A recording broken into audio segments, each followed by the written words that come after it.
Romero Cotton. Once again, we'll begin with a few questions from within the room. Go ahead, Nolan. Romero, keeping the undefeated streak alive, another win, another finish. How are you feeling coming out of that one?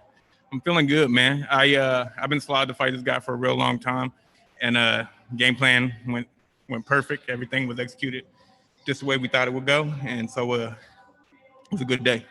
For sure. And this fight was supposed to take place, or you were supposed to fight back in March when they canceled the event here.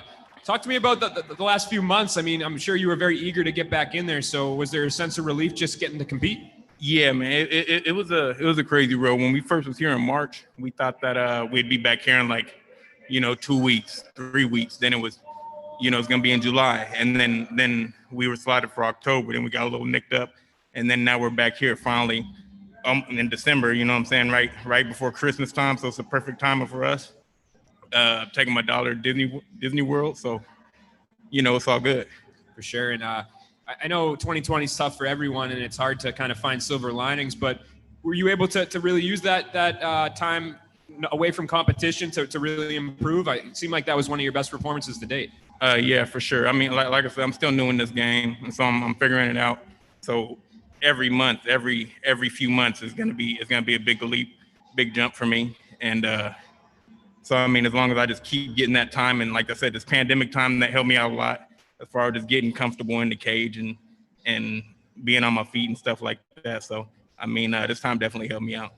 You say you're still new to the game, but you go in there, you beat a guy that is seemingly a step up, a guy that was on Contender Series, pretty good on the regional scene. So is it nice to kind of have some reassurance that, I still have a lot to improve on, but I'm making strides too? Yeah, for sure. I mean, but this is Bellator, man. I mean, he was a veteran as far as outside the game, but I mean, this here is the top of the game, one of the top 2 or 3 promotions in the world. So I mean, you can go get wins anywhere, but you got to come here and really bring it to winning here.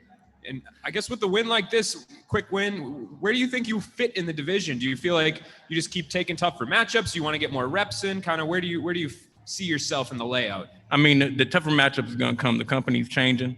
There's a bunch of turnover, new TV deals, new names. So I mean, the competition is going to come. It's going to come, and it's going to be a new step up every time, and that's up to me to meet that step. So I mean, as far as who I'm looking at, like I said, I'm looking at myself. So I'm just trying to build myself and get better. And I mean, people are going to start looking and calling for me. Thanks, man. All right, we'll now take a few questions from the media joining us virtually tonight. We'll start with Keith Schillen. Keith, your line is now live. Hey, Romero, it's Keith Schillen from SureDog. Congratulations on the victory and happy holidays to you. Hey, thank you. So I spoke to you at Mohegan back in March, and that time you said you knew nothing about Justin. You didn't even know what he looked like. Since March, did you get to do any tape study on him? Oh man, I know everything about the guy, man. I know how many kids he got, where he works, who he works out with. I learned all that over this time. I'm just joking. I didn't look into him that much, but I mean, I definitely looked at the tape. I went back, I looked at the tape. I seen that he was a veteran and that he's been around for a while. And I knew I was going to have a hard fight on my hands. I know I just had to stick to my game plan. I want to talk about your finish. At one point, you were in his guard, and he threw up a triangle, and you kind of used it to pass guard, and then shortly after you took his back and got the submission. Were you kind of baiting him with that, making him think that he could get that triangle? Oh, man, I get in trouble for my posture every day. So, I mean, people throw up triangles on me all the time. So, I mean, I got a lot of good experience of getting out of those. And so the way he threw it up and just let me shove his hip down was that was ideal. That was perfect for me. Congratulations, man. Hey, thank you. Donna?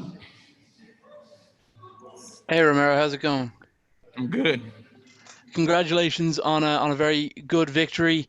Talk to me a bit about training at AKA throughout this time. Obviously, I know that there are severe restrictions in place in the States. So talk to me about how your training has been for this bout.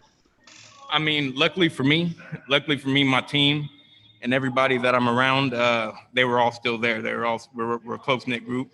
So everybody was right there with us. No matter where we had to practice, if we had to do that outside, if we had to do that at a different gym, if we had to do that, at an earlier time in the morning at AKA. But all my teammates are still there. Everybody's still there at AKA. Everyone's still there, hungry, striving. We're all still working together. But it's just time of difficulty, man, we gotta figure it out and use our heads how to get our training in. I was just saying to someone else there, the vaccine has been approved now. Are you hoping next time you get out there, no quarantine in the hotel before your next fight? Man, hopefully, man. It was nerve-wracking, but at the same time, it was kind of nice, man. Just being everything in one spot and being really able to focus in and take to the task at hand. All right, congrats on the win, Romero. Thanks for the time. Hey, thank you.